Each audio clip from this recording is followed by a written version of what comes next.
Doug Kide here at Gillette Stadium with this week's video mailbag. And getting right into the questions. First question comes from Brandon Sher Cohen, who asks, with Malcolm Mitchell removed from the injury report, do you expect him to get back into the thick of things this week?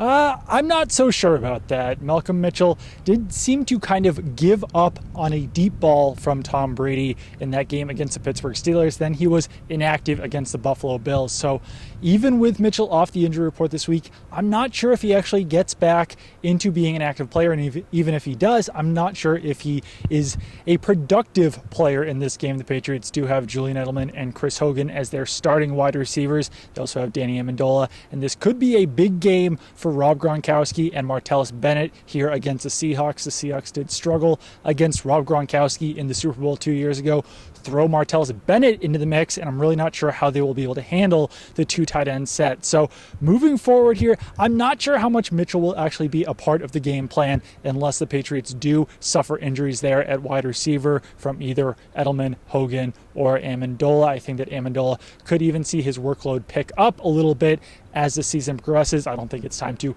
give up on Mitchell yet. I think that he will be a productive player for the Patriots in the future. He showed a lot during training camp, during preseason, but this might be a little bit of a redshirt year for him here as a rookie.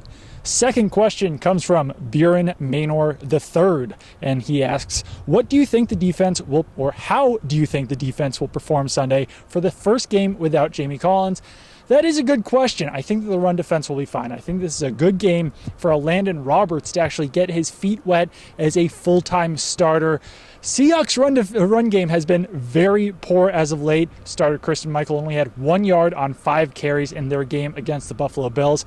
I can't really see that improving too much here against the Patriots in Week 10. They don't have that much behind them. It looks like Thomas Rawls is still another week away at least from coming back. CJ Prosise, a little bit more of a third down back, the rookie running back there for the Seahawks. So I think that Roberts will do fine. As far as the passing game goes, I think that some people would have projected Jamie Collins to cover Jimmy Graham, the Seahawks tight end there in the passing game, but I don't know how well he would have fared. Graham has been extremely solid this season coming back from that knee injury, and I think that Patrick Chung is actually the better type of player to cover Graham. I think that Chung and Devin McCourty will be the guys who have to take on Graham. So I think the Patriots defense will be fine. They might miss him a little bit there as far as pass rush goes, as far as covering running backs out of the backfield, but this is a pretty good game to kind of see where they're at because the Seahawks are a very good team without Jamie Collins here. And I don't know how much the other linebackers will actually get involved, the guys like Markevius Mingo, Kyle Van Noy, because I think this will be a game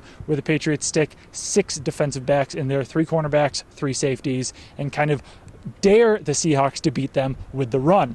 Final question here comes from Matthew Quimby, who asks, should I be concerned about Tre Jackson? Does he have to convert to IR at some point? When players first were eligible to come off the PUP list, Tre Jackson was at least out on the field doing conditioning. Now he hasn't been spotted for a while. So if you had to predict at this point, I'd say that Jackson probably won't come off the PUP list at this point. But Patriots have had some issues there at right guard with Shaq Mason. So I'm actually a little bit surprised that they haven't shown a little bit more urgency about getting Jackson back into this offense. So I'm not sure if it's really something to be concerned about. Jackson wasn't really that good for the Patriots as a rookie anyway. They do have Shaq Mason. They do have Ted Karras. But at this point, I would predict that he will probably stay on PUP unless we see him on Friday.